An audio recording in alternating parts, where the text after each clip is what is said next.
बिस्मिल्लाहिर्रहमानिर्रहीम, अस्सलाम वालेकुम नादरीन। आप यूट्यूब चैनल देख रहे हैं। मैं इमरान खान हूँ। मैंने आपको कई दफ़ा ये बात बताई थी कि इमरान खान साहब को जेल में ये नहीं बताया जाता कि ड्रोन हमले कैसे हो रहे हैं और उनका नुकसान क्या हो रहा है।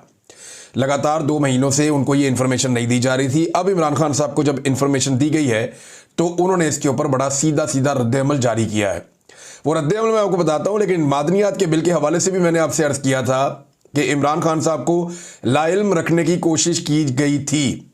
और इमरान खान साहब का बयान है, ज़रा ये बयान आप गौर से सुन लें, फिर मैं आपको कुछ चीज़ें और बताता हूँ जो इमरान खान साहब ने आज जेल में कही हैं। क्योंकि आज इमरान खान साहब के केस की समाअत हुई, कुछ सहाफ़ी भी वहाँ पे गए, कुछ वकला भी वहाँ पे गए, इमरान खान साहब की पार्टी के लोग भी वहाँ पे गए। अली अमीन गंडापुर की और दीगर वकला की मुलाकातें भी हुई। अली अमीन गंडापुर को इमरान खान साहब अलग में भी मिले। इमरान खान साहब ने आज बहुत सारे इबाहम और बहुत सारी कन्फ्यूजन्स ख़त्म कर दी हैं। कैदी नंबर 804 कहाँ पे खड़ा है और किस शिद्दत के साथ खड़ा है, ये मैं आपको इस वीलॉग में बताता हूँ। लेकिन सबसे पहले इमरान खान साहब का स्टेटमेंट होगा। मुझे आज खैबर पख्तूनख्वा के इलाकों में किए गए ड्रोन अटैक्स के हवाले से तफसीलात पता चली। ये अली अमीन गंडापुर साहब मिले थे पहले, इन्होंने भी नहीं बताया था। बाकी पार्टी के लोग मिलते रहे, उन्होंने भी नहीं बताया। जो कंप्रोमाइज लोग मिलते रहे, बैरिस्टर गौहर बार बार मिले, उन्होंने भी नहीं बताया। इमरान खान साहब की बहनों को मिलने ही नहीं दिया गया। और अब इमरान खान साहब को तफसीलात पता चली। वो कह रहे हैं कि मैं ड्रोन हमलों में मासूम पाकिस्तानी शहरियों की शहादत पर नहायत रंजीदा हूं और उसकी शदीद मजम्मत करता हूं। मैं खैबर पख्तूनख्वा हुकूमत को हदायत करता हूं कि वफाकी हुकूमत को एहतजाज रिकॉर्ड करवाएं और इन ड्रोन हमलों को फौरी तौर पर रुकवाएं। ड्रोन हमलों में मासूम शहरियों की हलाकत से दहशतगर्दी कम नहीं होती बल्कि मजीद बढ़ती है। हमारी कई सालों की जिद्दोजहद के बाद पाकिस्तान में अमरीकी ड्रोन हमले रुके थे। अगर आप दहशतगर्दी के खिलाफ हैं तो अपने ही लोगों के घरों पर बम मत गिराएं। माशाल्लाह general Asim Munir field marshal बन गए। वैसे बेहतर था कि वो फील्ड मार्शल की जगह खुद को बादशाह का टाइटल देते। अब इसका मतलब यह है कि उन्होंने फील्ड मार्शल का टाइटल भी खुद को, इमरान खान साहब के बकौल जनरल आसिम मुनीर ने अपने आप को फील्ड मार्शल का टाइटल खुद ही दिया। और वैसे ये बात सच भी है। क्या पिद्दी और क्या पिद्दी का शोरबा। ये हुकूमत बनाएगी आसिम मुनीर साहब को फील्ड मार्शल। आसिम मुनीर साहब इनको जो कहेंगे ये वही करेंगे। वो नहीं कहेंगे कि आसिम मुनीर साहब को ये बुलाना शुरू कर दें, वो बुलाना शुरू कर देंगे। ये हुकूमत उन्हीं के मरहूने मिन्नत है, उन्हीं के कंट्रोल में है। एक्चुअली इस मुल्क के अंदर जिसकी हकमियत है वो तो मिलिट्री एस्टेब्लिशमेंट है। ये बेचारे सियासतदान क्या बेचते हैं, इनके पल्ले कख भी नहीं है। ये सारे के सारे काने हैं। इनको लाकर बिठाया गया है जाली सीटों के ऊपर, जाली फार्म 47 के ऊपर। तो इमरान खान ने कहा कि वो फील्ड मार्शल की जगह खुद को बादशाह का टाइटल देते, क्योंकि इस वक्त मुल्क में जंगल का कानून राइज है और जंगल के कानून में तो बादशाह होता है। मेरे साथ जो डील की अफवाहें फैलाई जा रही हैं, कोई डील नहीं हुई, ना ही डील के हवाले से बातचीत जारी है। ये सब झूठ है। हमारी फोर्सेस खसूसन एयरफोर्स ने जिस तरह मोदी के अज़ाइम को नाकाम बनाया, उसके बाद मुझे खदशा है कि अब मजीद हमाकत करेगा, जिसके लिए हमें बतौर कौम तैयार रहना है। मैं खुद एस्टेब्लिशमेंट को दावत दे रहा हूं कि अगर पाकिस्तान के मफाद में बात करना चाहते हैं, पाकिस्तान की फिक्र है, तो आकर बात करें। इस वक्त मुल्क को बैरूनी खतरात, बढ़ती हुई दहशतगर्दी और मईशत की बहाली के लिए इकट्ठा होना पड़ेगा। मैं ना पहले अपने लिए कुछ मांग रहा था, ना अब मांगूंगा। पाकिस्तान में इस वक्त ऐसा माहौल बना दिया गया है कि कानून सिर्फ कमजोरों के लिए है, ताकतवर के लिए नहीं है। यही निज़ाम की सबसे बड़ी खराबी है। जमहूरियत 2 बुनियादी चीज़ों पर कायम होती है। नंबर 1 कानून की बालादस्ती, नंबर 2 इखलाकी इक़्तिदार। आज जमहूरियत के इन दोनों सतूनों को ज़मीन बोस कर दिया गया है। जो हालात चल रहे हैं वो इस बात के गमास हैं कि जमहूरियत की रूह को कुचला जा रहा है। जब आप लोगों को यह पैगाम देंगे कि जितना बड़ा चोर होगा इतना बड़ा ओहदा मिलेगा, तो इंसाफ का जनाजा निकल जाता है। आसफ जरदारी की बहन के खिलाफ 5 अपार्टमेंट्स का केस नैब के पास है, जो मुलाजमीन के नाम पर है। वो खुद मुल्क से बाहर है और कोई पूछने वाला नहीं है। शहबाज शरीफ पर 22 अरब रुपए मनी लॉन्ड्रिंग का केस था, इसके बावजूद उसे वजीर आजम बना दिया गया। पिछले 3 सालों में पाकिस्तान की इखलाकी इक़्तिदार और आईनी ढांचे को बिल्कुल तबाह करके रख दिया गया है। तोशाखाना 2 केस में मज़ाइका केस ट्रायल दोबारा शुरू किया गया है। बाकी जेल की तरह जेल कोर्ट भी एक कर्नल की मर्जी से चलाई जाती है। मेरी बहनों और वकला तबको कोर्ट में आने से रोका जा रहा है। मेरे रुफ़का तबको मुझसे नहीं मिलने दिया जाता। मेरे बच्चों से कही कि माँ मेरी बात नहीं करवाई जाती, मेरी किताबें तक नहीं पहुँचने दी जाती, और ना ही मेरे ज़ाती मुआलिज तक मुझे रसाई दी जाती है। ये सब अदालती अहकामात और कवानीन की मुसलसल तौहीन है। अब आए नाज़रीन उस बात की तरफ जो मैंने आपसे कही थी। एक तो देखे अली अमीन गंडापुर को इमरान खान साहब ने क्या कहा। शदीद बरहम हुए अली अमीन गंडापुर पर इमरान खान। ये जुबैर अली खान साहब की स्टोरी, और जो लोग इमरान खान साहब के साथ, दीगर अली अमीन के साथ इमरान खान को जाकर मिले हैं, वो भी क्लेम कुछ इसी तरह का ऑफ द रिकॉर्ड कर रहे हैं। सामने अली अमीन गंडापुर के बोलना तो मुश्किल है उनके लिए, लेकिन वो ऑफ द रिकॉर्ड बता रहे हैं जनाब चंगी क्लास हुई अली अमीन गंडापुर की, इमरान खान साहब ने की है। और अगर खैबर पख्तूनख्वा की आवाम को हम महफूज नहीं बना सकते तो इस हुकूमत का क्या फ़ायदा? इस्तीफा दे दो। अगर हमारे लोगों पर ड्रोन हमले किए जा रहे हैं तो असेंबली ही तहलील कर दें। इमरान खान का वज़ीरिस्तान ड्रोन हमले पर शदीद बरहमी का इजहार, ये जनाब इमरान खान साहब ने कहा। उसके अलावा इमरान खान साहब ने जो बातें रिपोर्ट हुई हैं डिफरेंट सोर्सेज से, मैं आपको बताता हूँ। उन्होंने कहा तुम हर महीने आ जाते हो, अली अमीन गंडापुर को कहा कि जनाब मुज़ाकरात हो रहे हैं, मुज़ाकरात करने चाहिए, मुज़ाकरात चल रहे हैं। तो कोई मुज़ाकरात नहीं हो रहे, हुकूमत से बिल्कुल किसी किस्म के मुज़ाकरात नहीं होंगे। जो बात होगी एस्टेब्लिशमेंट के साथ होगी, और एस्टेब्लिशमेंट जो है वो अगर बात करना चाहती है तो आए मेरे साथ बात करें। अब ये इमरान खान साहब क्यों कह रहे हैं? देखें लुब्बे लुबाब तो यही है ना, यहाँ बहुत सारे लोग अपनी अपनी दुकान खोलकर बैठ जाएंगे कि जी सियासतदानों को आपस में बात करनी चाहिए, सियासतदान खुद अपनी स्पेस एस्टेब्लिशमेंट को दे देते हैं। हम अपने आप को धोखे में क्यों रख रहे हैं भाई? सबको पता है सारा इख्तियार और सारा इख्तियार जनरल आसिम मुनीर साहब के पास है। सब कुछ जो है वो मिलिट्री एस्टेब्लिशमेंट के पास है, हर चीज को वो कंट्रोल कर रहे हैं, स्याह और सफेद के वो मालिक हैं। तो उन्हीं से बात होगी ना भाई, जिनके पास असली फॉर्म 45 है जो लेकर चले गए मैंडेट, उन्हीं से बात होगी ना कि वापस दे दें, या ये जाली बनाई हुई हुकूमत के साथ बैठ के सिर्फ लूडो खेलते रहें। इनके साथ तो बात करने का फायदा कोई नहीं है। ये अपनी मर्जी से वॉशरूम नहीं जा सकते, अपनी मर्जी से स्टेटमेंट नहीं दे सकते। बातें इनकी बहुत बड़ी बड़ी हैं, लेकिन पल्ले इनके कख भी नहीं है। इनकी सियासी औकात जीरो है, फैसला साजी के अंदर इनका किरदार जीरो है। तो इनके साथ मुज़ाकरात करके इमरान खान ने क्या करना है? देखिए एस्टेब्लिशमेंट ऑफ द रिकॉर्ड ये पैगाम भिजवाती रहती है, और वो हम लोगों को, सहाफियों को भी ये कहते रहते हैं। इवन जो अली अमीन गंडापुर है उनको भी ये कहते हैं ये, और बहुत सारे दोस्तों को ये बता रहे हैं कि जनाब अब सियासतदानों को आपस में बात करनी चाहिए, हम पीछे बैठे हुए हैं ना, हम मामला हल करवाते हैं, सियासतदानों से बात करें, हुकूमत के साथ बात करें, इमरान खान साहब की पार्टी या पोजीशन। तो वो सामने आने से डरते हैं, सामने आना नहीं चाहते।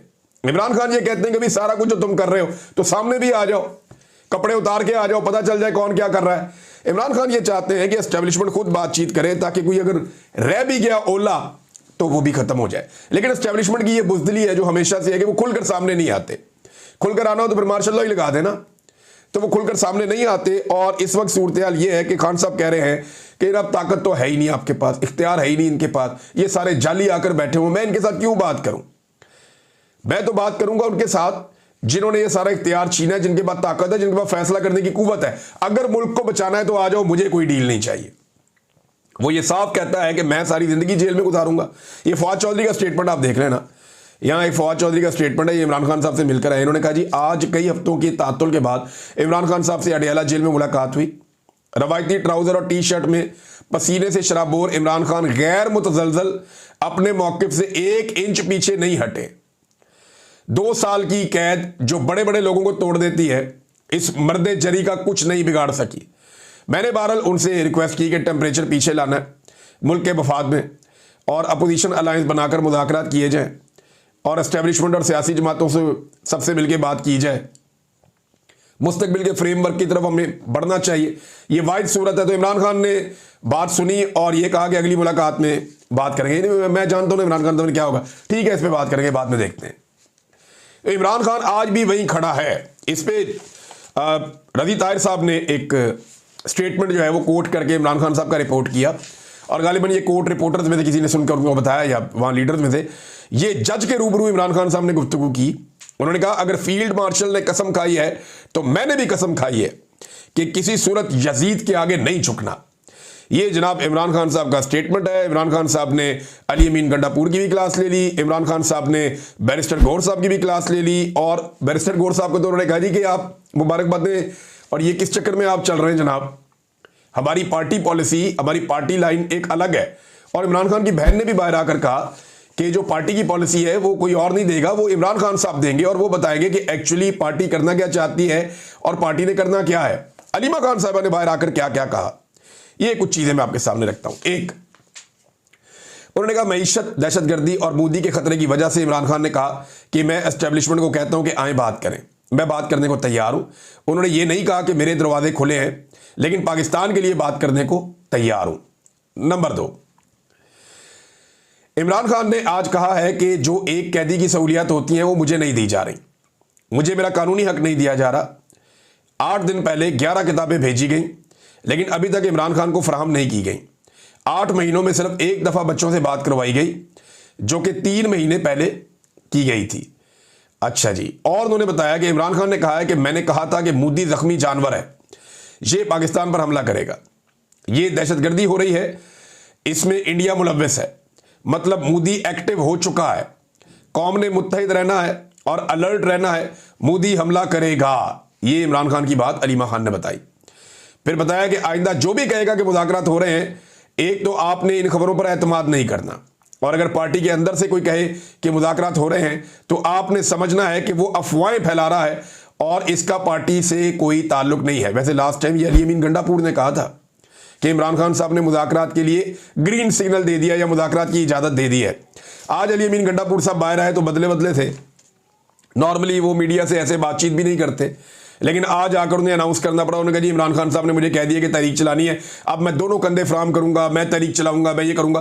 तो जो अंदर इमरान खान साहब ने किया इन सब के साथ, यानी ये वो इमरान खान है जिसकी पार्टी है, उसका कंट्रोल है, ये सारे इमरान खान साहब की वजह से इक़्तिदार में बैठे हुए आकर। और एक आदमी जिससे पूरी कौम ने उम्मीद बांधी हुई है, उस आदमी को इन्होंने जेल के अंदर बंद किया हुआ है। और ये जो सियासतदान है, ये बाहर अपनी मौज मस्ती की जिंदगी गुजार रहे हैं, इन्हें परवाही कोई नहीं, ये अपने इक़्तिदार के नशे एंजॉय कर रहे हैं और स्टेटमेंट्स ऐसे देते हैं जैसे एक इधर का स्टेटमेंट देता है, एक उधर का देता है। इमरान खान की पॉलिसी को फॉलो कोई नहीं करता, 2-2 महीने उसकी मुलाकातें रोक देते हैं, ये वहां भी कुछ नहीं करते। तो आज इमरान खान साहब ने चंगी क्लास ली है, अली अमीन गंडापुर साहब की भी और मिनिस्टर गौर साहब की भी। मुख्तलिफ जो रिपोर्टें हैं उनके मुताबिक जो लोग क्लेम कर रहे हैं, उन्होंने जो बताया उसके मुताबिक मैं चीजें आपके सामने रख रहा हूं। फिर नईम हैदर पंजूता साहब ने इमरान खान साहब से पूछा कि 6 मई को आपकी मुलाकात हुई थी, तो उस पर इमरान खान साहब ने बताया कि किसी से कोई मुलाकात मेरी नहीं हुई। तो ये तरदीद भी आ गई कि इमरान खान साहब की कोई मुलाकात हुई थी, उन्होंने इसके ऊपर तरदीद कर दी है। लेकिन दूसरी तरफ से वो अभी भी बज़िद हैं जिन लोगों ने ये खबर दी हुई है या जिन लोगों ने खबर फैलवाई है कि जनाब इमरान खान साहब से बात तो हुई थी। और वो एक्चुअली मामला ये था, जो अभी 1-2 और दोस्तों ने मुझे बताया, उन्होंने कहा जी एक्चुअली मामला ये था कि जंग की सूरत में इमरान खान साहब को सिक्योर करने के हवाले से उन तक कोई इंफॉर्मेशन पहुंचाई गई थी और उन्हें एक ब्रीफिंग दी गई थी और उसमें इमरान खान साहब से रिक्वेस्ट की गई थी कि आपने कोऑपरेट करना है। लेकिन इमरान खान साहब की जानिब से या उनकी पार्टी की जानिब से इसमें तरदीद आ चुकी है। तो जब उन्होंने कह दिया कि नहीं हुआ, तो जब तक दूसरी साइड या पाकिस्तान की एस्टेब्लिशमेंट या डीजी आईएसपीआर खुद आकर नहीं कहते कि वाकई में इमरान खान साहब से 6 मई 7 मई को कोई मुलाकात हुई थी, तो तब तक तो अभी हम कुछ नहीं कह सकते, क्योंकि एक पार्टी ने बात की है, दूसरी पार्टी तो बात करती नहीं, सामने आती नहीं। तो जिस पार्टी ने बात की उन्होंने कहा जी मुलाकात हुई नहीं, अब दूसरी पार्टी आकर क्लेम करे तो फिर ही बात आगे बढ़ेगी, वरना ये बात यहीं पे रुक के खत्म हो जाती है। अब नाज़रीन एक और स्टेटमेंट है जो इमरान खान साहब ने दिया, मल्टीपल स्टेटमेंट्स हैं, और उन्होंने कहा जी कि खैबर पख्तूनख्वा में लंगड़ी लूली हुकूमत के बजाय आप इस्तीफा दे दें या असेंबली तहलील कर दें। इसको इमरान खान साहब ने इसको तरजीह बनाने का कहा। उन्होंने कहा आईजी तो तुम कर नहीं सकते अपनी मर्जी का चेंज, तो ऐसी हुकूमत का क्या फायदा, ये भी ताना इमरान खान साहब ने दिया।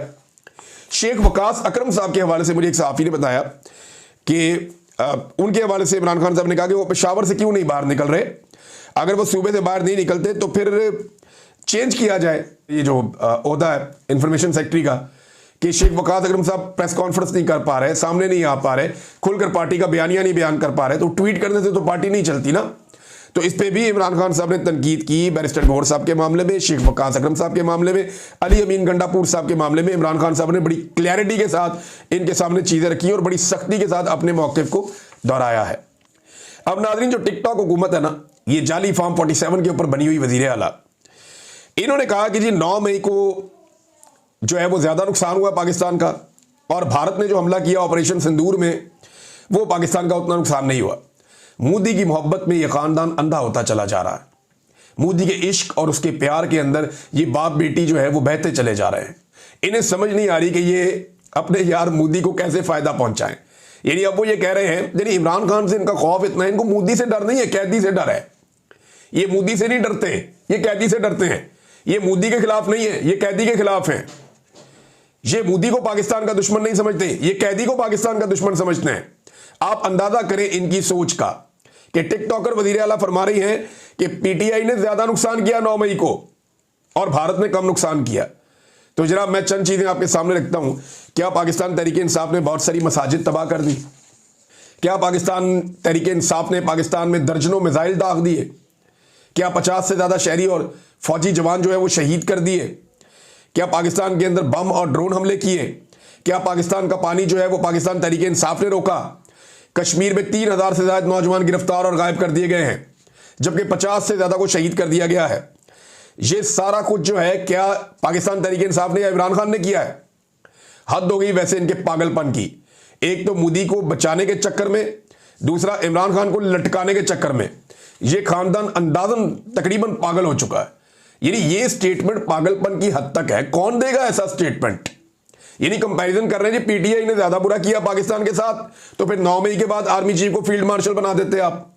अगर वो ज्यादा बड़ी लड़ाई थी तो, अगर वो ज्यादा बड़ी लड़ाई थी तो उसके ऊपर आप ज्यादा, वैसे उस लड़ाई को तो आज तक अपने सियासी फायदे के लिए इस्तेमाल किया गया। लोग एहतजाज करने निकले थे, पाकिस्तान तहरीक इंसाफ कहती है कि सीसीटीवी फुटेज लेकर आए, हमने तो किया ही कुछ नहीं, ना हमारी कोई प्लानिंग थी, और आज तक किसी अदालत में यह साबित भी नहीं कर पाए। यानी कोर कमांडर हाउस के अंदर तोड़फोड़ जो हुई उसको ये जोड़ लेंगे, बहुत सारे मदारिस जो टूट गए, मसाजिद में बच्चे और उस्ताद जो शहीद हो गए, ये उसके साथ जोड़ेंगे। दुश्मन मुल्क ने पाकिस्तान के मुख्तलिफ इलाकों पर हमला कर दिया, उसने मिसाइल दाग दिए, ये उसके साथ जोड़ेंगे। हद हो गई वैसे इनके पागलपन की और दुश्मनी की। ये दुश्मनी है और कुछ नहीं, और ये पाकिस्तान का भला नहीं, नुकसान कर रहे हैं। उल्टा पाकिस्तान की एस्टेब्लिशमेंट का बेड़ा गर्क हो रहा है इनके इस तरह के बयानात की वजह से। दो चीजें बहुत नुकसान पहुंचा रही हैं इस वक्त मिलिट्री एस्टेब्लिशमेंट को। नंबर 2, ये जितनी तशहीरी मुहिम चलाई जा रही है ना, मुझे बेशुमार लोगों ने ये बात बताई है कि इस तशहीरी मुहिम का उल्टा इंपैक्ट हो रहा है, लोग मजीद दूर चले जा रहे हैं। ये सिर्फ नजर आने की चीजें हैं, मीडिया के अंदर एक गिमिक क्रिएट किया गया है, लेकिन पब्लिक बड़ी खाइफ है। वो ये समझते हैं कि पाकिस्तान के सारे मसाइल के लिए जिम्मेदार पाकिस्तान की मिलिट्री एस्टेब्लिशमेंट है, जिन्होंने सबसे मकबूल लीडर को जेल में रखा हुआ है और पाकिस्तान के अवाम का मैंडेट भी चोरी किया है। जुल्म, जबर और फस्तायत के लिए वो जिम्मेदार हैं, जबकि एक जाली मैंडेट को लाकर हुकूमत को बैठा दिया गया है। जो शक्लें मुस्तरद की गई थी अवाम की जानिब से, उन्हें लाकर बैठा दिया गया। और ऊपर से शहबाज शरीफ साहब क्या कह रहे हैं, एक तो ये पागलपन है जो मैंने आपको बताया, भतीजी है, चचा उससे भी आगे। वो ये कह रहे हैं जी 71 की जंग का हमने बदला ले लिया भारत से। और खुदा का नाम ले मियां साहब, खुदा का नाम ले, कौन सी चीज कहां पे आपने जोड़ दी है? वो भाई 71 की जंग में 90,000 पाकिस्तानियों ने हथियार फेंके थे, फौजियों ने। वो दुनिया की तारीख का सबसे बड़ा सरेंडर था। आज भी इंडिया के पास उसकी तस्वीरें और वीडियोज मौजूद हैं, वो पूरी दुनिया में हमें शर्मिंदा करता है। 90,000 फौजी जो है उनके कैदी बना लिए गए थे। पाकिस्तान आधा टूट गया था, 2 टुकड़े हो गए थे पाकिस्तान के। आज तक कमर सीधी नहीं हो रही उस साने से, उसको आप जोड़ रहे हैं ये 4-6 तैयारे गिरने से। हद हो गई शहबाज शरीफ साहब। तैयारे यार, तैयारों का कोई नेमुल बदल है मशरकी पाकिस्तान? फॉर गॉड सेक, 90,000 कैदियों का नेमुल बदल है कि आपने उनके तैयारे गिरा दिए, बस ये 71 का बदला ले लिया।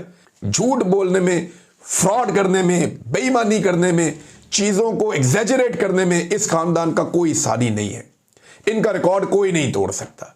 अंदाजा करें, अब कह रहे हैं जी 71 की जंग का हमने बदला ले लिया है। कौन सा बदला लिया भाई?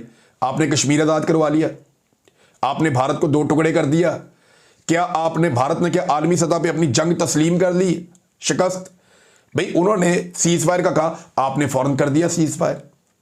आपको क्या जरूरत थी सीज फायर करने की जब आप कश्मीर आजाद करवा सकते थे बकौल आपके? या आपको क्या जरूरत थी सीज फायर करने की जब आप 20 तैयारे और गिरा सकते थे? आपको गिराने चाहिए थे। आप कह रहे हैं जी हमने तहम्मुल का मुजाहरा किया। तो जंग के अंदर तहम्मुल का मुजाहरा नहीं होता। जंग जब चल रही हो ना, जब लड़ाई चल रही हो तो फिर लड़ाई लड़ी जाती है। बहरहाल शहबाज शरीफ साहब की बोंगी है, एक और इन्होंने मारी बोंगी के 71 की शिकस्त का बदला ले लिया। 71 में और ये चंद घंटे की लड़ाई में जमीन आसमान का फर्क है, जमीन आसमान का फर्क है, बहुत बड़ा फर्क है। वहां आपके 90,000 कैदी हैं भाई, वहां आपका आधा मुल्क टूट गया भाई। आज तक आप वो जख्म चाट रहे हैं भाई, आज तक उस चीज की तकलीफ होती है भाई। पूरी दुनिया में जहां जाते हैं ये तस्वीरें दिखाई जाती हैं, वीडियोस दिखाई जाती हैं। आपके पास क्या है? आपने उनके 4-6 तैयारे गिराए हैं। एयरफोर्स को अल्लाह ताला ने बड़ी कामयाबी दी है, बड़ी जबरदस्त चीज हुई है, उसको हम मानते हैं। लेकिन इस कामयाबी को आप इतना बड़ा ना करेंगे, इसके अंदर हवा भर भर के ये बैलून ही आप फाड़ दें। फैसल वाडा साहब का मुतालबा चेक करें आप जरा, आप ये शाह से ज्यादा शाह के वफादार लोग हैं और इनकी हरकतें चेक करें। पाकिस्तान में लोगों के पास खाने के लिए नहीं है, हालात पाकिस्तानियों के पतले हैं। तो इनकी जनाब डिमांड आई है कि फौरी तौर पे बजट में फौज के मजीद इजाफा किया जाए। हालांकि थोड़ा अर्सा पहले 18% का एक इजाफा किया गया था जब जंग के हालात बनने जा रहे थे। फौज की तमाम फोर्सेज की तनख्वाहें डबल और दिफाई बजट बढ़ाना पड़ेगा, ये फैसल वाडा कह रहे हैं। और किस जंगी जुनून में भाई कौम को लेकर जा रहे हो? क्या ये कौम इतना बोझ उठा सकती है? कहां से लेकर आएंगे इतने पैसे?